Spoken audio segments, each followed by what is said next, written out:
السلام عليكم المتابعون الكرام، مرحبا بكم مع سلاوي نيوز، فيديو جديد وموضوع جديد. موضوع الفيديو سيقودنا مرة أخرى إلى شبكة النقل السككي بالمغرب. إذن أيها السادة الكرام، أتعلمون أن المملكة المغربية عازمة على تعميم هذه الشبكة من طنجة إلى القويرة. هذا ما أكده السيد وزير النقل السيد عبد الصمد قيوح، وزير النقل واللوجستيك. ولقد أكد كذلك أن التوجيهات السامية لصاحب الجلالة الملك محمد السادس دعت إلى ضرورة مواصلة توسيع الشبكة السككية في اتجاه الجنوب في أفق استكمال الخط بين مراكش والقويرة عبر أكادير، والتي تشكل مركزية المغرب. ما هو مخطط له المملكة المغربية تسعى إلى تشييد 1300 كيلومتر جديدة من الخطوط الفائقة السرعة و 3800 كيلومتر من الخطوط السككية العادية. تضمن هذا المخطط المحور الأطلسي الذي سيربط طنجة بأكادير عبر الرباط الدار البيضاء ومراكش، والمحور المغاربي الذي سيربط الدار البيضاء بوجدة عبر الرباط مكناس فاس. لذلك يجب الإشارة إلى أن الخط الفائق السرعة الرابط بين طنجة والقنيطرة الذي يعتبر المرحلة الأولى في هذا المخطط حقق فيها البراق نجاحا باهرا بتكلفة معقلة، محدثا قفزة نوعية على مستوى تجربة السفر، بحيث ربح المواطن أكثر من 3 ساعات بين طنجة والدار البيضاء. كذلك يجب الإشارة إلى أن هذا المشروع وفق وزير النقل واللوجستيك سيغطي 5 مناطق مهمة تتميز بنقل جماعي واقتصادي، وتشكل حوضا كبيرا للانتقالات ليصبح طول الخطوط الفائقة السرعة أكثر من 800 كيلومتر.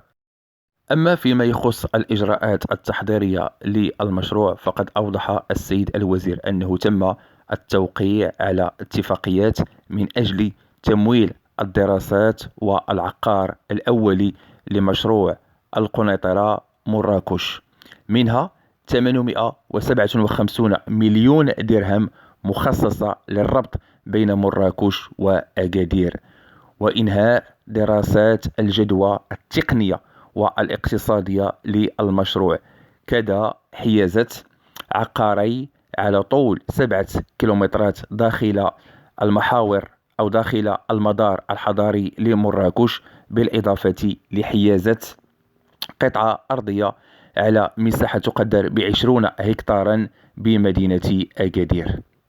أيها الأخوة الكرام، أظن أن الأمر واضح. لمن يسأل هل القطار لن يعرف طريقه نحو أكادير، نقول أن الأمر واضح. القطار بإذن المولى عز وجل سيصل أكادير وسيتجاوز أكادير نحو جنوب أو نحو مدن صحراء المملكة المغربية. إذن أيها الأخوة الكرام، يبدو أن الجميع مجند، سواء المكتب الوطني للسكك الحديدية، سواء وزارة النقل واللوجستيك، وكذلك الحكومة المغربية، من أجل تنزيل وتفعيل التعليمات السامية لصاحب الجلالة الملك محمد السادس على أرض الواقع. إذن التعليمات واضحة: تعميم شبكة النقل السككي على جميع مناطق المملكة المغربية من شماله إلى جنوبه. هناك اليوم العديد من المشاريع يتم الاشتغال عليها بالموازاة مع الخط الفائق السرعة. لا ننسى شبكة نقل القرب أو ما يعرف بالإيرو إير التي ستشهدها جهة الدار البيضاء، جهة الرباط، جهة طنجة، وجهة ربما فاس، وجهة مراكش. لا ننسى كذلك اليوم تشييد وبناء العديد من المحطات الجديدة والحديثة، سواء بمراكش، ببن سليمان، بالرباط، وبمدن أخرى. إذن كل ما يمكن أن نقوله أيها الكرام، المملكة المغربية تشتغل على نفسها فيما يخص النقل المستدام، وكل يوم من يتابع يعني هذه المشاريع يدرك تمام الإدراك أن هناك ثورة حقيقية في مجال النقل السككي. إذا أتمنى من الله سبحانه وتعالى أن يرق لكم هذا الفيديو وأن ينال استحسانكم وإعجابكم، ودائما وأبدا كما تعودتم منا: اللهم أعز الإسلام والمسلمين، اللهم ارحم الشهداء، اللهم احفظ دولتنا وشعبنا وملكنا من كل سوء ومن كل شر. كان معكم سلاوي نيوز من المملكة المغربية الشريفة. تحياتي